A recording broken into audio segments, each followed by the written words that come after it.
Hello. So the departure of the French forces and the forthcoming exit from Mali of the UN peacekeeping mission are creating a new set of problems and realities for the Saheli nation of Mali.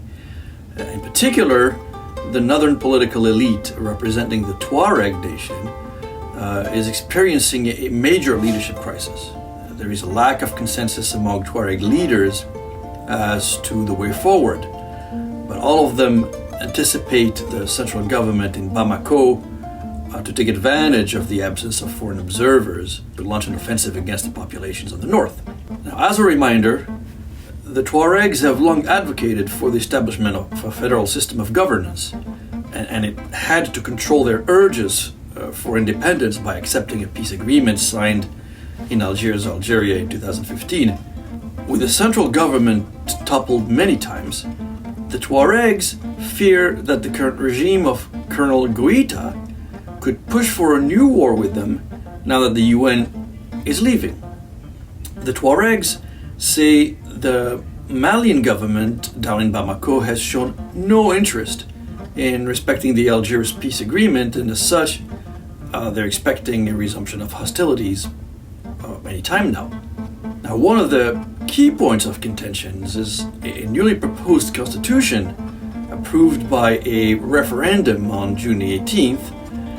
For months, Tuareg leaders have strongly criticized this document, viewing it as evidence of waning government interest in a peace agreement. Tuareg leaders have rejected the sort of upbeat assessment made by the government on the constitutional referendum voting in the north, where the Tuaregs live, arguing that the local populations have actually boycotted the event. Government says there's great vote, Tuaregs say no vote. In addition to a new constitution seen as uninterested in peace, the withdrawal of UN peacekeepers as ordered by the junta in Bamako is seen by the Tuareg as a deliberate blow against the peace agreement. The UN mission has long been considered by the Tuaregs as a linchpin for implementing the peace process. As such, some 12,000 peacekeepers are now expected to leave Mali by no later than December the 31st, 2023. Now, in addition, the presence of 1,400 Wagner mercenaries acting as auxiliary of the Malian army raises further concerns.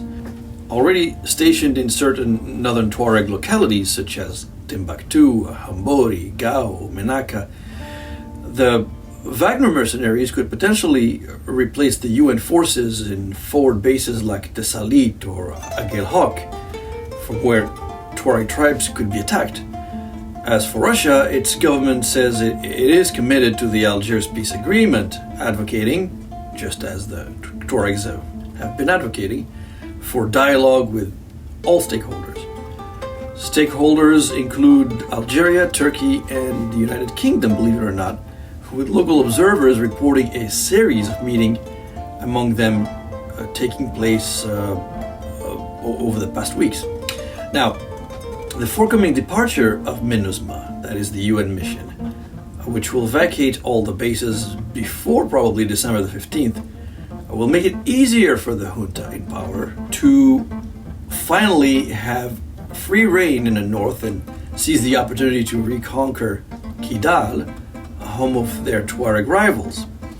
In this scenario, Bamako will rely on the Tuareg Imrad militia to confront the fighters of the coalition of the Azawad movement in power in Kidal, hence further dividing the Tuaregs and weakening their positions. These fights between Tuareg loyalists on one hand and Tuareg rebels on the other have claimed many victims up until 2018, and this can happen again. So the outlook for Northern Mali remains pretty uncertain, and we should brace for violence in the coming months. So where do we go from here? Well, at Mere Risk, we offer advisory services. We have people on the ground that can help your organization stay ahead and secure. And if you need more details, please contact me to find out more.